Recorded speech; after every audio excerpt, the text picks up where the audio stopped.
Alright, so today I'm going to be bringing you another video, and in this video I'm going to be talking about a bunch of different characteristics of a lot of different coins, a lot of different cryptocurrencies. But before I talk about the ratings I give each coin, I'm going to talk about the categories that I'm ranking these coins in. And so the first category is network security. By this, I'm just talking about how hard it is to hack the network.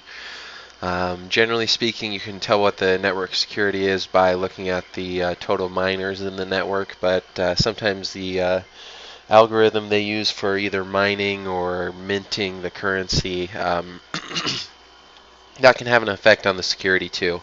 The next category that the coins are ranked in is the fees. This one's real simple. If they have high fees, they get rated low. If they have low fees, they get rated high. The next category is privacy. This one again is real simple. The more private you can, or the more private you can be when you use the coin, the higher I rank it. The next one that I have is the development team. Now, there's a lot of things that go into this development team. One is how many resources they have, two is how many people they have working on the development team, and then three, how many volunteers are there. On blockchain debugging, this comes down to one of two things. It's either internal blockchain debugging, which by that I mean debugging the source code. So for most blockchains, they do pretty well with this. The other type of debugging I talk about, or that I rank these according to, are basically like private debugging, personal debugging, where if you have an issue, you can get help with it. So that's what I mean when I mean blockchain debugging. The next category that I rank in is the mining algorithm, and this just means is the mining algorithm good for security or not. That's solely the question that I answer when I rank these coins in that category. And then the final one is the market cap. Now this market cap, obviously, it's just you can go look this up. It's public data, and the market cap might change by the time that you watch this video. But anyways, let's go ahead and look at these coins individually and how I rank them. So for Bitcoin here, the network security, I have it as 10 out of 10. That's just because it's got more miners than any other network. Its total hash rate is way above any other cryptocurrency, so 10 out of 10, you can't beat it. The fees, unfortunately, on Bitcoin are very high. It's like $1 to $2 right now if you're running your own node. Hopefully they'll figure out the Lightning Network and lower those fees. But right now the fees, I'm giving Bitcoin a 2 out of 10. The privacy on Bitcoin, it only gets a 6 out of 10. It can be pretty private. Generally speaking, nobody knows what your transactions are in Bitcoin, but if you have a little bit of information, you can track somebody and all their transactions that they've ever made. So I give it a 6 out of 10 because most of the time it's pretty good, but you can track people, and anybody can track somebody as long as they have access to the internet. So the privacy is not that great. Now you can pay to use services that will make you more private with Bitcoin, but generally speaking they're not all that trustworthy and it costs quite a bit of money. The development team for Bitcoin, the development team itself is not that big, and there is no like block reward that goes towards the development team, so it's not well funded, it's not very big, but there's a lot of volunteers because of all the just because Bitcoin's the biggest blockchain, everybody who wants to work on blockchain technology wants to work on Bitcoin. So there's a lot of volunteers in the Bitcoin community. The next category is the blockchain debugging, and again this is two parts, both whether or not the blockchain can be debugged, like the source code of the blockchain, and then also whether or not users can fix mistakes on their end or any sort of bugs that they have on their end. And for Bitcoin, there's a lot of information out there, there's a lot of data, so the blockchain debugging on Bitcoin is very good. And then because it's got such a public blockchain, it's very easy for them to debug the actual source code itself, and to make sure that if there's some sort of bug, they'll just reject that block and start a new block. So that I give them a 10 out of 10 on that. And then finally, the market cap on Bitcoin is first. It's been #1 forever, ever since it's been created. The next coin that we have here is Ethereum, and again, Ethereum I haven't really talked about that much. I don't really like it as a coin all that much. It has a lot to offer, that's true. I just don't know if they'll be able to deliver based on where current blockchain technology is. That being said, I think Vitalik Buterin, the guy who runs it, the lead developer and creator, I think he's one of the smartest guys in the crypto space. I just am not that big on his product. I still think his product is, or his coin is going to rise immensely in value, but I'm not the biggest on it, so that's why I haven't made any videos. But anyways, let's go ahead and get or look at the ratings and rankings that I gave it. For network security, I gave it a 9 out of 10. There's a lot of people who mine Ethereum. It's just not as much as Bitcoin. That's just the way it is, but it's super safe. Ethereum's very secure. One thing that's good about Ethereum is they're more likely to do soft and or hard forks in order to fix things. They're actually better at fixing things than Bitcoin is. But anyways, moving on to the fees. The fees I give a 4 out of 10. The fees on Ethereum have risen quite a bit recently.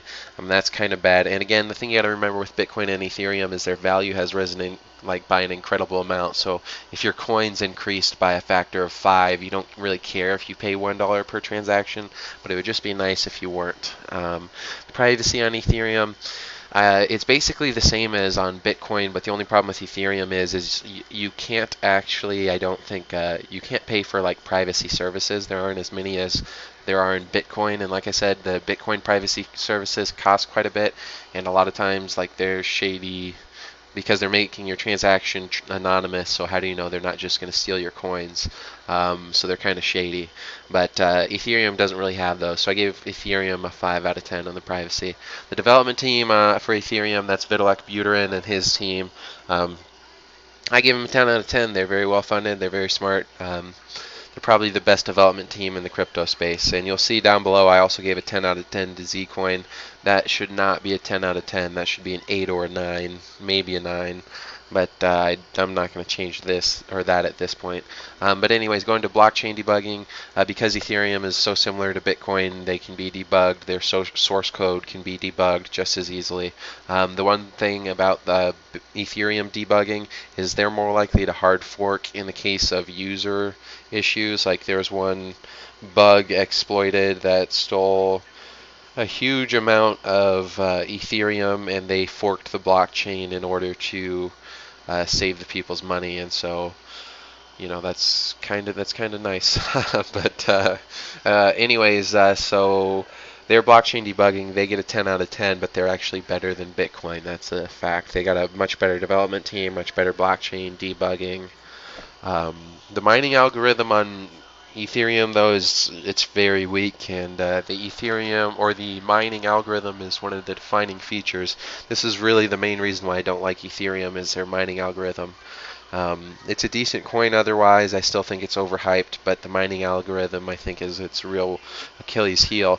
The reason why I think it's weak is because there was like 2/3 of all Ethereum in existence were sold at like a pre-auction or something like that. I'm not exactly sure how it worked, but anyways, so the amount of coins that were actually mined into existence are very small. And when like now it's proof of work right now. I think they use a different algorithm than Bitcoin's Hashcash, but anyways, they plan on changing it over to proof of stake. Now this is really weird because generally speaking, you don't want to just switch the algorithms you're using for your mining because it's so integral to how the coin works and the security behind the coin. So it's just kind of weird the way they do it, that they started off with like such a big, it was basically a pre-mine almost with the auctions, and then they go to proof of work, and now they're going to switch it up to proof of stake, and I don't like that. So I give it a 4 out of 10. Also there's an 8 out of 10 in parentheses. That 8 out of 10 means the current method of mining they have I think is just fine if they just keep it the way it is. And I think the way that Ethereum works is that their total amount mined each block, I don't know if there is really a set amount, but it is just like some percentage of the amount in existence, around like 6 or 7% maybe right now. I don't know. Like you can do the math and figure it out if you want to yourself, but like I do think their block reward right now is pretty much perfectly where it needs to be. And this is why, like with Ethereum, I'm not going to ever tell anyone not to buy Ethereum. I think Ethereum's a great buy. I think there are a bunch of great things about it, and I think there are a bunch of things about Ethereum that are the best in the crypto space, but there are just a bunch of things about Ethereum that I think are also the worst in crypto space. And one of those is the fact that they switched their mining algorithm. The other one is I don't think they have a real clear, or they haven't really laid out a clear vision of their plan. It's hard to understand what they're trying to do. Like, I understand it, but it's hard to understand. Like, it doesn't seem they're getting very far, I guess. It doesn't seem like much is really going on with it. But anyways, let's go to our next cryptocurrency there, and that's Dash. Dash, it has a lower network security than Ethereum or Bitcoin. It's proof of work and proof of stake. The good thing about its proof of stake is that it uses its proof of stake in order to keep your transactions anonymous. So the proof of stake of Dash isn't very, like, it's not the worst. I still don't really like proof of stake all that much. But the network security on Dash is pretty high because both of the systems are decent, but it's lower than both Ethereum or Bitcoin, so I gave it an 8 out of 10. The fees on Dash, it's like 20 cents if you want to do it privately, and about 4 cents if you just want to do it publicly, so the fees are great. I gave it an 8 out of 10. Privacy on Dash, 9 out of 10. I would give it a 10 out of 10, but Zero Knowledge is 10 out of 10. But 9 out of 10, there's not much at all you can learn from that. 9 out of 10 is pretty much perfect. You don't need to do any better than 9 out of 10. The development team on Dash is Evan Duffield. Other than Vitalik Buterin, Evan Duffield might be the other guy who would probably be the leader of, like, one of the top guys, I guess, one of the best devs in the crypto space. I really like the ZCoIN developer. I don't really know his name, some Asian guy, but he's really good at explaining a lot of cryptocurrency concepts that are really advanced to just sort of the layperson, I guess.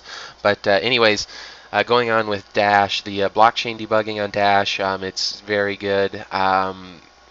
Like, you can see everything in the blockchain on Dash. There's a lot of, obviously, CoinJoin going on, but almost because of the CoinJoin, it makes it easier to just sort of watch the network, because you have so many transactions going on all the time that it's easy to see if there's some sort of bug, just because you have more instances for that bug to appear. Anyways, going to its mining algorithm, I only give it an 8 out of 10. It does proof of work and proof of stake. You might honestly give Dash a 7 out of 10 on this. You could also give it a 7 out of 10 on its network security. They're both pretty good. They're both kind of on the edge, and both of it's because it's got proof of stake there and proof of work. The market cap, though, on Dash, it's number 6. Our next coin is Monero. Now, Monero's network security is a little lower than Dash's. It's definitely a 7 out of 10, and that's just because its price it's only like $100. So it's only got so many miners trying to mine it. It's only got so many nodes and users and whatnot. The fees on Monero, I gave it an 8 out of 10, and that's just because the fees are almost the same as Dash. They're very similar. They're not bad fees, 4 cents to 20 cents. That's not that bad if you're getting real good privacy. And I think with Monero, the lowest you can do is 14, and the highest you can do is 40. But the privacy on Monero, I gave it a 9 out of 10. If you're going to compare Dash and Monero, Monero's got a little bit better privacy. But again, it's really hard to say what the difference is. If you split 9 up into 9 minus, 9 just plain old 9, and then 9 plus, Dash would get a 9 out of 10 for its privacy, and Monero would get a 9 plus out of 10 for its privacy. So they're both 9s, but Monero is just a little bit better of a 9 out of 10 in terms of privacy. The development team on Monero is pretty good, but I only gave them an 8 out of 10. The blockchain debugging, I gave them an 8 out of 10 just because you can do it. But because there's less of a blockchain that's visible for the public, it's a little harder for people to see. But there was actually a hack that occurred on the Monero blockchain that was probably one of the most I don't want to say most intelligent, but it was one of the most well thought out hacks probably ever. The attack on the Monero network, which split it into two separate blockchains that were still the same blockchain, so it just screwed the whole network up. It was actually, like, I want to make a video on it sometime, but they were able to see that, like, when that happened, and they were able to fix it. So Monero, you can sort of debug the public network, the source code of Monero itself, but because you don't really have a blockchain to check, when you have some sort of bug for yourself, that can cause issues, and it's a little bit harder to figure out what went wrong. There's not any public data really for you to look at. So I only give Monero an 8 out of 10 on its blockchain debugging. The mining algorithm on Monero, I think it uses some sort of X11 something, some sort of script mining maybe. I don't really remember. I don't think it uses the SHA 256 of Bitcoin. So that can be good because it helps to ensure that the you don't compete with Bitcoin miners, but it also makes the network security a little bit weaker. So I only give it an 8 out of 10 on its mining algorithm. And Monero is 9th on the market cap, but remember with Monero, there's a lot of Monero already in existence. There's like 15 million in existence. So with that number of coins and being at a market cap of 9, there's a lot of room for growth. Our next coin, which actually has a lower total market cap than Monero, has a higher price than Monero, and that's ZCash. Now ZCash, its total security, I gave it a 7 out of 10. It's probably more network security than Monero.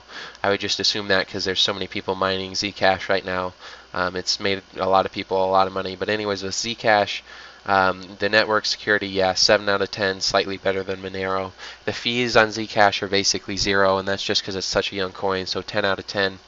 It's basically, like I said, basically 0. The privacy on Zcash, technically speaking, you can't get better privacy right now than Zcash.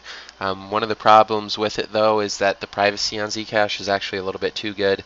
The two-way double zero knowledge privacy, let me say that again, the two-way double zero knowledge privacy, that's actually sometimes too private because you can't check the total supply of currency that is using the two-way zero knowledge privacy, and that can be an issue just in case there's a bug that leads to the duplication of coins or something, and those sort of bugs do happen. But anyways, with Zcash, the privacy is superb. But the problem is it might be so superb that different bugs can occur. Now, I don't want to make anybody like freak out and say Zcash is a bad investment. And if some sort of bug like that occurred, someone would probably know about it, and it would be very hard for someone to, use a bug like that and then to steal that money using the private or the privacy features of Zcash. That would be almost impossible. So you really don't have to worry to a huge extent about that, but that is an issue with Zcash.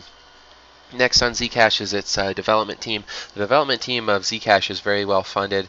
I don't really know that much about them. They don't have like a star player like Evan Duffield or Vitalik Buterin that I know of, but maybe they do. Maybe there's some hidden developer in there that I don't know about, but the coin itself is very strong. It's got a decent development team. The blockchain debugging for Zcash, again, this goes back to the fact that when you use the privacy features of Zcash, like there's literally nothing there. So it's like there's nothing to debug because there's nothing that you see. So both the source code, you can't really debug it. Like you can see certain things about it. If someone were to create too many Zcash, if they were to try and there are certain things you can do to like know how many coins are on the public network and on the private network. So if you know that, you can extrapolate some data and figure out whether or not there's been a bug that affects the supply, but it's just harder to do because with other cryptocurrencies, you just literally look at the supply and you can just figure that out. Like that's a data point that you know. But with Zcash, that's not a data point because of the two-way zero knowledge. So they can't really, there's certain things that they can't debug for the blockchain. They can debug most of it, but there's certain things they can't. And then as far as the debugging for Zcash goes, when you're using it for yourself, it's okay, but one of the issues that you will have if you're using Zcash for yourself is if you're using it privately because there's no blockchain, there's no data. Like you yourself, you should have access to the data, I think, but you can't look it up. You'll only have it on your personal wallet, so if you accidentally delete that wallet, then the data is gone. And there's nothing you can look up to try and help you figure out any information about it. You can't check the blockchain to find out where your ZCash went if it's on the private network, and there's nothing you can do with it. But anyways, the mining algorithm on ZCash, I think it uses not script. Oh, there's some other one that a bunch of different other coins use. I can't remember the name of it, but it's one that's supposed to be memory intensive and just sort of make it so ASICs aren't able to mine them as quickly. I think there's already ASICs for Zcash, but I couldn't tell you for sure. But anyways, the mining algorithm, I give it an 8 out of 10. The market cap, it's 14th. Now, our next coin is very interesting because it's a fully proof-of-stake coin. The name of it is PIVX. That stands for Private Instant Verified Transactions, and the X is for transactions. But anyways, PIVX is completely proof of stake, but it's proof of stake like Dash, where there's master nodes that actually mix the coins and give you stealth. But because it's proof of stake, I gave it a 6 out of 10 on security. Technically speaking, it's very hard to still, create a sort of hack in this network, in a proof of stake network. It's very hard to do, but there's still no miners sort of protecting the system.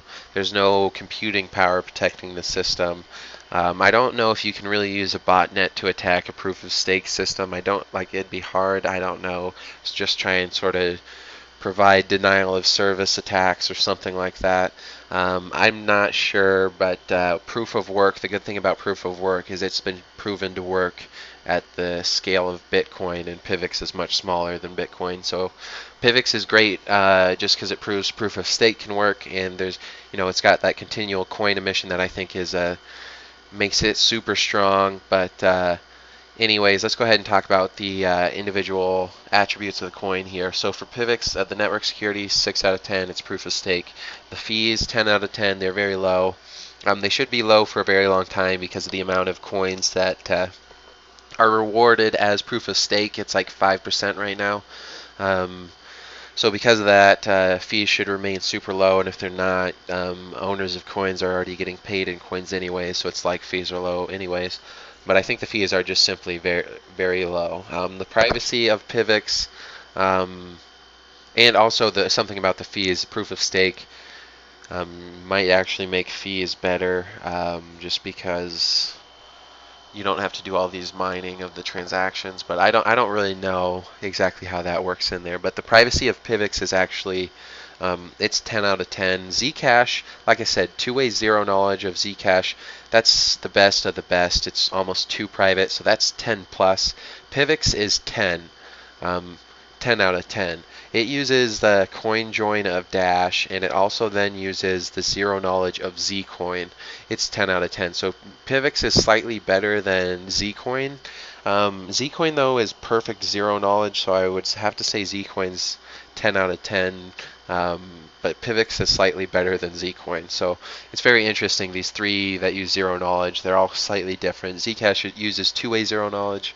PIVX uses one-way zero knowledge and coin joining of Dash, but it doesn't have proof of work. ZeroCoin is completely proof of work, and it's only one-way zero knowledge. So it's really interesting looking at these three. But anyways, the development team on PIVX, I don't really know much about any of them, so I only gave it a 7 out of 10, just because I don't really know. The blockchain debugging on PIVX, it's very good. So I gave it an 8 out of 10. The only issue with the blockchain debugging is, if you don't like, the one good thing about mining is you have a lot of real smart people with a sort of incentive to look at the network and make sure everything is running fine. And so a lot of times the people who are debugging the network, or sort of involved in that, and they're not necessarily miners, but because there's so much money involved in Bitcoin mining, so much profit made from it that PIVX just doesn't have right now, that can make blockchain debugging a little bit easier. But anyways, zero knowledge, to the fact that you have zero knowledge and CoinJoin, that makes personal debugging a little bit hard. So that can also add to the fact that it's not, higher. The blockchain debugging is not bad on PIVX, but it's a very private-centric coin. So if you're using it and using all the privacy features, you might not, be able to figure out what happened to your coins because there's no data of what happened. The mining algorithm on PIVX, again, it's proof of stake. I don't like proof of stake, never have, never will. But at least it uses proof of stake that ensures that the coins that or it ensures that the transactions are all done through a measure of stealth. They're all private, ensures privacy of all the transactions. So I gave it at least a 6 out of 10. It's okay. It's okay. It's the best proof of stake coin, and I think it's going to outlast all the other coins on this list, except maybe Ethereum, because I don't know. I think no, because Ethereum goes to proof of stake, and I think Ethereum eventually, it'll also drop to there won't be, very many Ethereum being mined anymore. Like that might come in 1,000 years. So I don't know which will last longer, PIVX or Ethereum. But other than that, these other coins won't last nearly as long, and that's just because they have a very quick drop off of their block reward. But PIVX will last quite a bit longer. So it's really interesting to look at. And then our final coin is perhaps what I think is potentially, like the best investment coin right now. It's a one-way zero-knowledge coin that uses RSA technology, so it's incredibly well tested. You don't have to worry about the security of the network.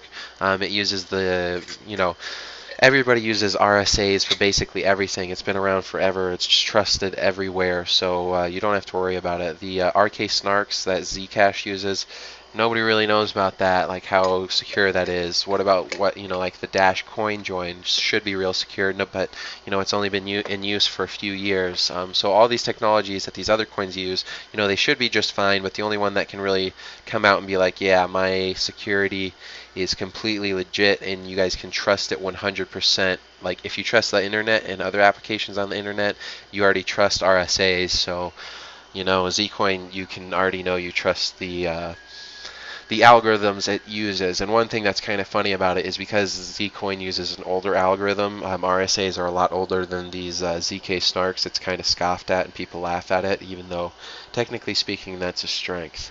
But anyways, the security on ZCoin, it's only 5 out of 10, and that's because there are so few miners mining ZCoin right now that it's definitely the least secure on the list. It's still very secure because the value of the network isn't high, so there's a very small incentive for anyone to try and hack it, but because the price of ZCoin is so low, there are not that many people who are mining it.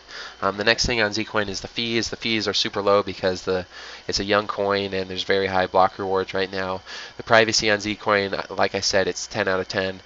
It's zero knowledge, one-way zero knowledge, so it's better than Monero and Dash, and way better than Ethereum or Bitcoin. But PIVX and ZCash are actually better. Like I said, ZCash might be too good at privacy where it's actually a bad thing. But PIVX or PIVX, whatever you want to call it, theoretically is more private than ZCoin. ZCoin probably will be more private than PIVX because I would assume because PIVX is proof of stake, it won't do as well as ZCoin. Obviously, it's doing much better than ZCoin right now. I think ZCoin will overtake it, but I still think PIVX is going to improve from where it's at right now. I just think that ZCoin is going to do quite a bit better. But obviously, the number of users in a network also adds to your privacy. So if there aren't that many people using PIVX, then ZCoin will have better privacy. But theoretically, if they both have the same number of users, the privacy of PIVX is better. The development team on ZCoin, again, it says 10 of 10 here, but I think it's more accurate to give them an 8 or a 9 out of 10. They're definitely an 8 out of 10. If they're a 9 out of 10, they're a low 9 out of 10. Not as good as the, I think his name's Evan Duffield or whatever his name is, who does the, for some reason I'm thinking Evan Duffield might also be one of the producers of The Simpsons or somehow involved with The Simpsons. I have no idea what I'm talking about. I know there's Duff Beer in The Simpsons, so maybe that's what I'm thinking of. But anyways, I think the guy on Dash is Evan Duffield. The Dash developer is definitely better than the ZCoin developer, but the ZCoin developer is really great, and if you want to learn some stuff about blockchains and zero knowledge proofs, listen to the ZCoin guy. Always remember, though, that he's in competition with ZCash, so he makes ZCash sound worse than it actually is. But anyways, these are the major cryptocurrencies, not only that I've covered, but that like I haven't covered Ethereum, but since it's number 2 on market cap, I definitely wanted to include it. And these are just my rankings of different you know, not necessarily applications, but different characteristics of these coins. And so let me know in the comments if you agree, if you think that I was wrong, and let me know if you want me to do this sort of analysis on any other coins. Just know if I think that the coin doesn't offer anything unique, I'm not really going to include it in any sort of a video, but if there is some sort of unique coin out there, I'll include it in a video and I'll give you my thoughts on it. So anyways, just let me know in the comments below.